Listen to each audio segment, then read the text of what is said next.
So I hope you have lots of questions, because we have about 25 minutes. Yeah, we have 25 minutes. So if you have questions, each person one question first, and then we see if we have more questions.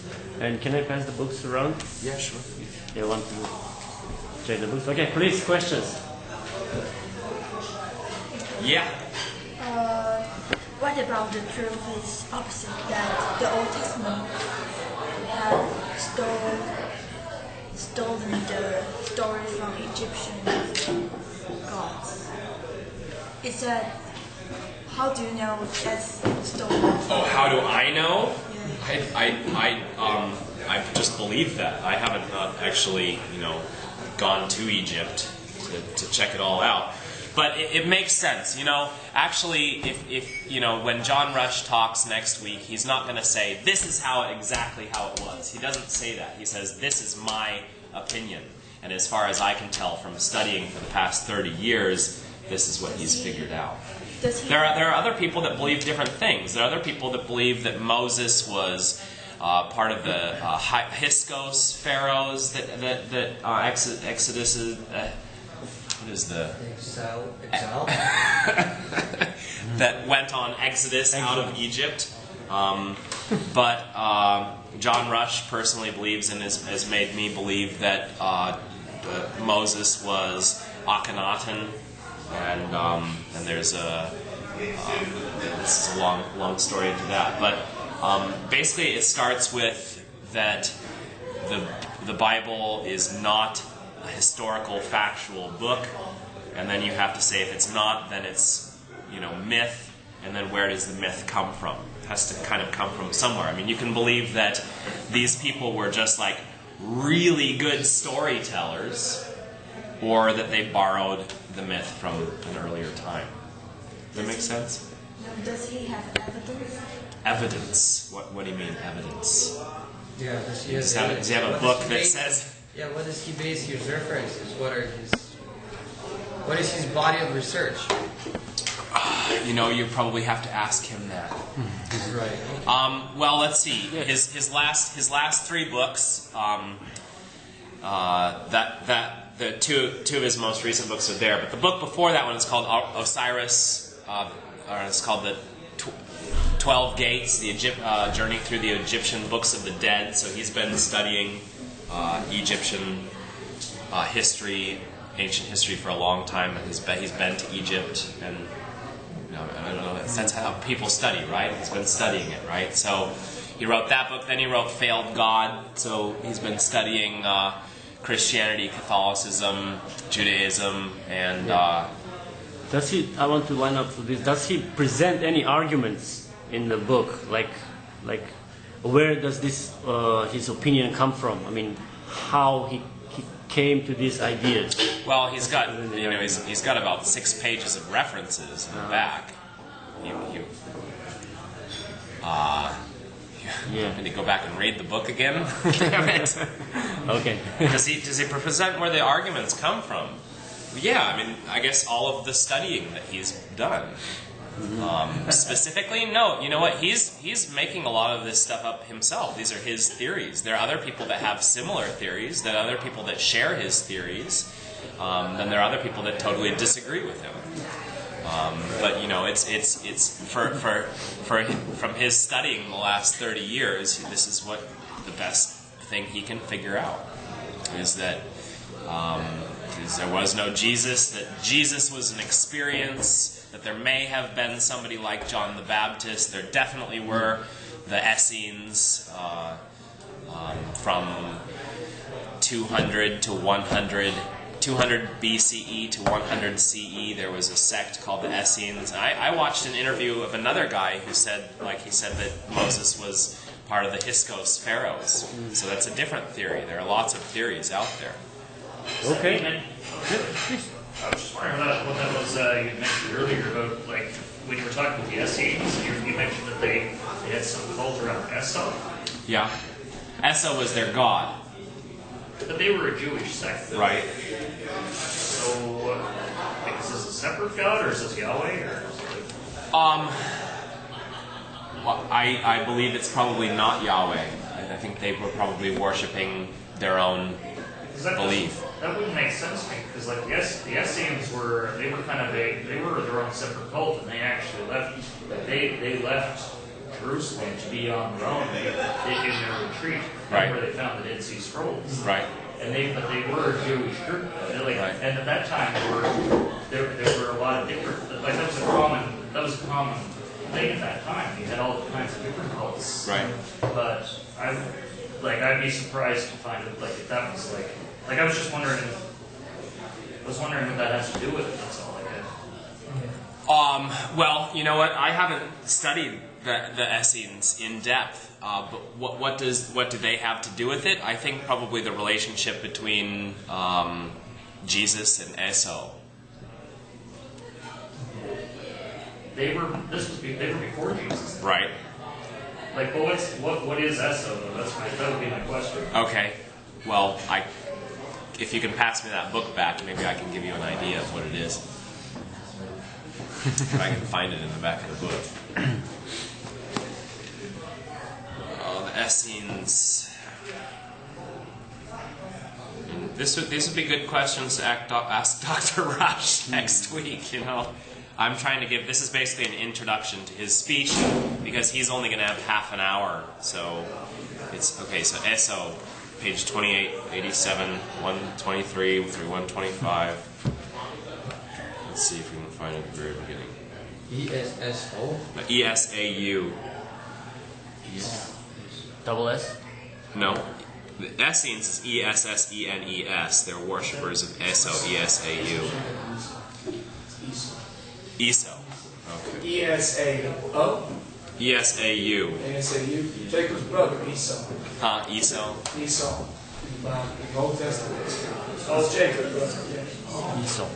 But that's previously, that's just a Hebrew name. That's just an Aramaic name. It doesn't mean it's the same guy. But anyway. Well, anyway, you know, you'd have to ask John Rush.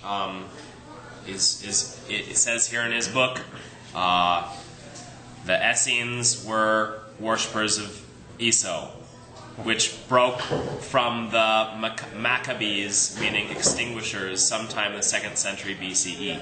If you want me, I'll just read this short piece. This is talking about the Dead Sea Scrolls. As with the Yemeni parchments, he's giving a back history into John Marco Allegro, who was one of the translators of the Dead Sea Scrolls and wrote a book called Sacred Mushroom and the Cross in 1970. So it took years, it took a court order and political pressure before the Dead Sea Scrolls were released to scholars. This is after they were originally translated by John Mark Allegro, translated part of them, and then the rest of them were translated by Catholic scholars. So it took actually a court order in the 1990s, I think, before they were released to the public. Why did we have to go through so much trouble to obtain the Dead Sea Scrolls? For one reason, these are probably scrolls originally housed in the temple complex at Jerusalem and removed or recopied by those who are now referred to as the Essenes, worshippers of Esau, when they broke from the Maccabees, meaning extinguishers, sometime in the 2nd century BCE. The Dead Sea Scrolls tell us about the original Jesus, Esau. But this is his theory, you know. It doesn't sound right. Okay, well, you'll have to talk to him. Yes. And his message to the world, as they also show how the Essenes edited the last parts of the original text. One of the reasons that the Essenes left was that they thought that life in Jerusalem was too corrupt. Like they were just fed up with the filth of the city, and they were trying to go for a purer form of Judaism. Right. They were pissed off at having to speak Greek. That's what it comes down to. They were mad at having. You understand, at this point in Palestine, Alexander swept through. As Alexander swept out of Macedonia, swept down, gone all the way out to the India, and died. They cut the empire up into almost 4 generals.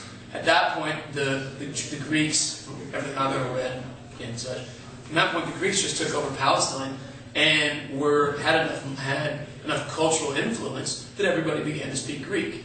This weighed heavily upon those who wanted the Hebrew identity. God only knows what language they spoke at that point, probably Aramaic. But the whole point is, with the Essenes, everything I've ever known, they were tired. It was part of the Maccabean revolt, but this is 15 years since I've read any of this stuff.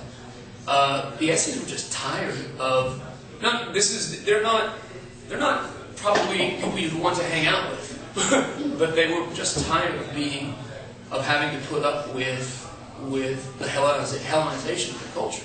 It's not any different, really, than the French saying you can't speak English words in French. In kind, it's different actually when you think about it, and add religion into it. But it's the same type of cultural movement, wanting to be clean and pure. So anyway, where all the drug use comes in, who knows? So that's my thinking on that. Okay, that's an interesting comment, but now let's go back to the talk. And if you have a question, so yeah, we can talk about this later. Indeed. Yeah. Thank you very much. Absolutely. Any more questions? If there are more questions, I sure hope so. Then We it's still not. have about 15 more minutes, and if there are no more questions, we can discuss. Yeah. But does anybody have any more questions? Were you talking something about entheogenic usage? I probably missed that part. So where does that come in, and what are the references for that? I mean, how do they know that Essence used mushrooms? What is the...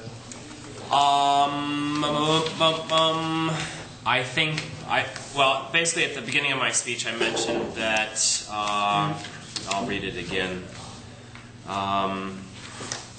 Myths go back through history, to prehistory, back to shamanistic times. But the myths really only come into play after humans moved from small groups into urban settings with the need for power-setting structures.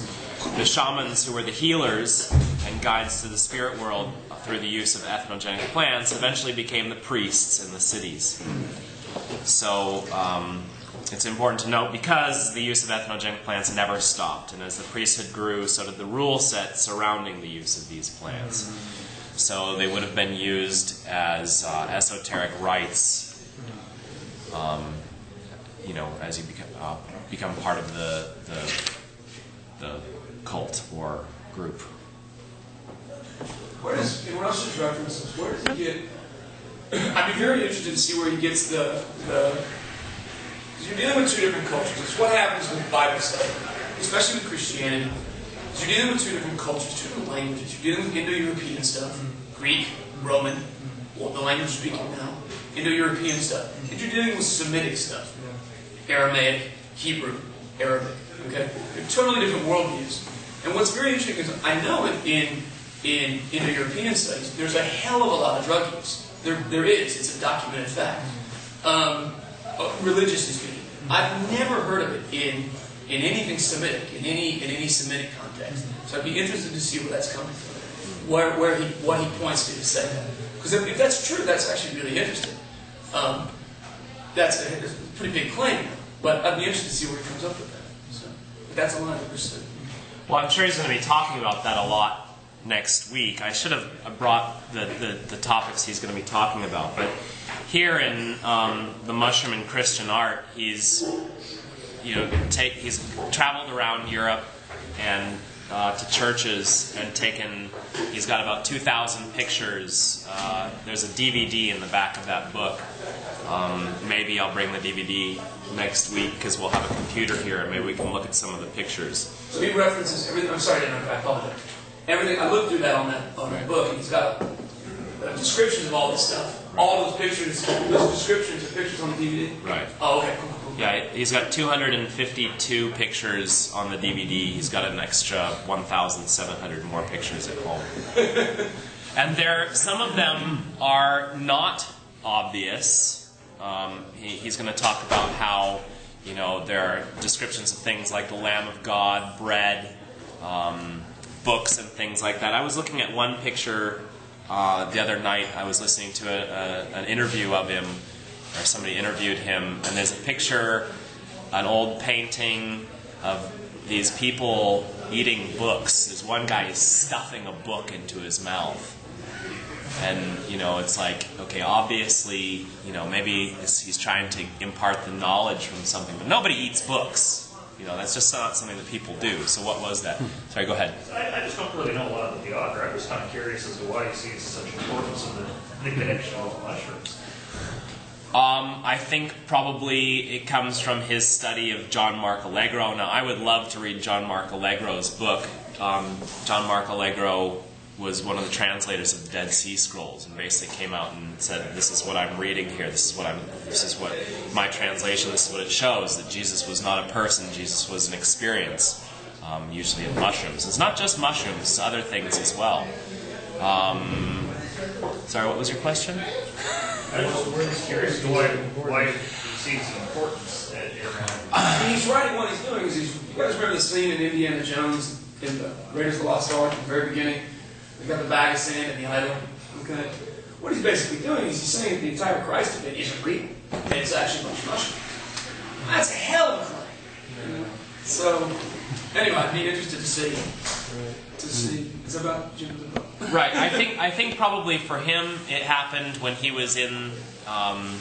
There's a picture here on the front of this book, and this is from St. Mark's Cathedral. Is a 12th century mosaic on the dome of the Ascension and the Pentecost. St. Mark's is in. Where is St. Mark's Cathedral? It's in Italy. I'm not sure where it is, but it's pretty obvious to me. There's Jesus surrounded by some mushrooms. If you want to pass it around and look at that. Yeah, then we can show first to the camera. Also on the cover of that one,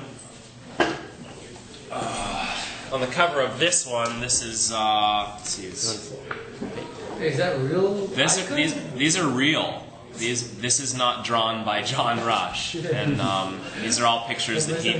You can find all of these on Google. You just Google Jesus mushrooms photos. But this is pretty obvious to me. There's Jesus with 4 different mushroom-looking plants, and actually John Rush goes on to describe them, and some other guys those are angels. Why 4 angels? Why 4 angels? There's probably more stuff going on around this. But angels have all kinds of connection as well. There you go. There's the picture. But actually, he's saying that sometimes mushrooms in the pictures, or mushroom trees and things like that, were not just representative of mushrooms, but were representative of other plants as well. But just the mushroom was used as sort of a basic motif. What he's saying, he's not saying that he's right. He actually always repeats in all of his interviews. He's not saying that this is absolutely the fact. This is just his theory. And okay, can I interrupt? Yeah. Is there like a scientific debate? Or academic debate about these problems that John Rush poses here in these books, like among supporters of the traditional opinion and supporters of John I Rush? imagine it's probably pretty hard to have a dialogue between.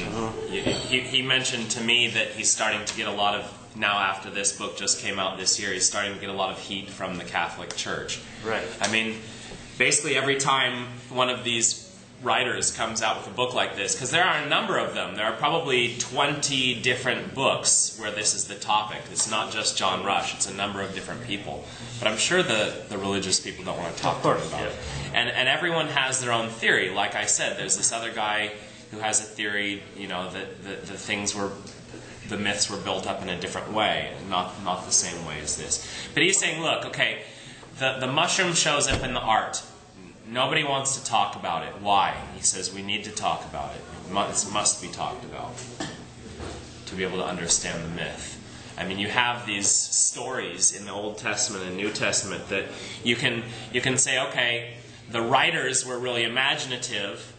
The people in the stories were psychotic.